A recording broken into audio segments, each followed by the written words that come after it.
Lalu kemudian di bidang sosial budaya, hubungan antar masyarakat. Kalau kita lihat ya, Perdana Menteri Albanisi sebelumnya ini telah membuka akses visa bisnis 5 tahun serta kemudahan pengaturan visa untuk para WNI.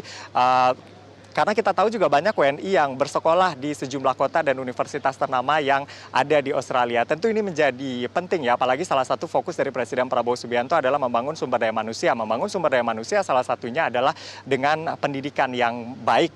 Dan pendidikan itu tidak hanya di Indonesia, tetapi juga banyak orang-orang Indonesia yang kemudian bersekolah ke luar negeri dan juga nanti bisa memanfaatkan atau menerapkan keilmuan yang telah didapat itu di Indonesia. Lalu kemudian turis. Nah, kita tahu kalau dari Bali, Jason, banyak turis-turis dari Australia. Ternyata kalau kita catat dari data yang dirilis oleh Badan Pusat Statistik dari kurang lebih di tahun 2025 dari kurang lebih 15 juta wisatawan mancanegara atau wisman yang datang ke Indonesia, ternyata Australia ini menyumbang di top 3. Nah, wisatawan Australia ini yang datang ke Indonesia di sepanjang tahun 2025 mencapai 1,75 juta wisatawan atau menyumbang persentasenya 11,4% dari total wisman yang datang ke Indonesia. Dan tentu ini menjadi potensi yang sangat baik untuk menggerak motor perekonomian di Indonesia. Ya, meskipun kalau kita lihat kebanyakan ke Bali ya, penerbangan-penerbangan dari Australia ke Indonesia ini kebanyakan itu ke Bali. Tentu diharapkan nanti banyak destinasi-destinasi wisata lain yang bisa dipromosikan sehingga mendatangkan keuntungan yang merata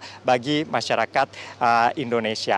Nah, di bidang ekonomi saya tambahkan juga sebelumnya pada saat kunjungan Albanisi ke Jakarta pada bulan Mei 2025 lalu, Presiden Prabowo Subianto juga menyampaikan apresiasi begitu ya bahwa Australia dalam permintaan Indonesia untuk menjadi anggota CPTPP dan juga OECD ini selalu mendukung Indonesia karena Australia adalah anggota penting dari OECD dan juga Australia tahun ini tahun 2025 ini menjadi keketuaan dari CPTPP. Tentu menjadi penting juga bagi kita untuk merawat hubungan kerjasama yang baik dengan Australia. Di samping kita memang tetangga. Seperti yang disampaikan oleh Presiden Prabowo Subianto, kita tidak bisa memilih tetangga siapa begitu ya. Tapi yang terpenting adalah bagaimana menjadi tetangga yang baik. Disampaikan oleh Presiden Prabowo Subianto di tengah ketidakpastian geopolitik, tentu yang akan membantu ketika ada terjadi sesuatu atau ancaman ya tetangga terdekat terlebih dahulu. Oleh karena itu Indonesia terus berupaya untuk meningkatkan kerjasama dengan Australia. Tetapi begini, pada prinsipnya adalah seperti disampaikan oleh Presiden Prabowo Subianto, meskipun hari ini kita menandatangani perjanjian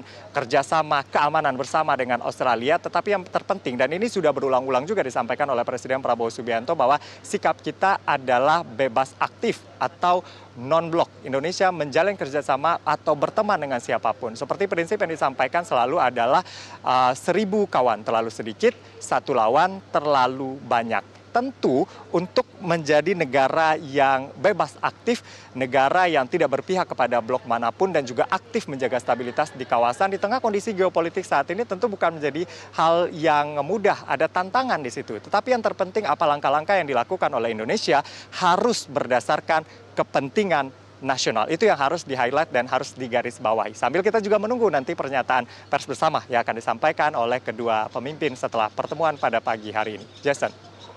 Baik, terima kasih Anwar Fadi atas laporan langsung Anda. Nanti akan kami update lagi bagaimana dengan hasil pertemuan hari ini. Terima kasih dan selamat bertugas kembali. Jelajahi cara baru mendapatkan informasi. Download Metro TV Extend sekarang.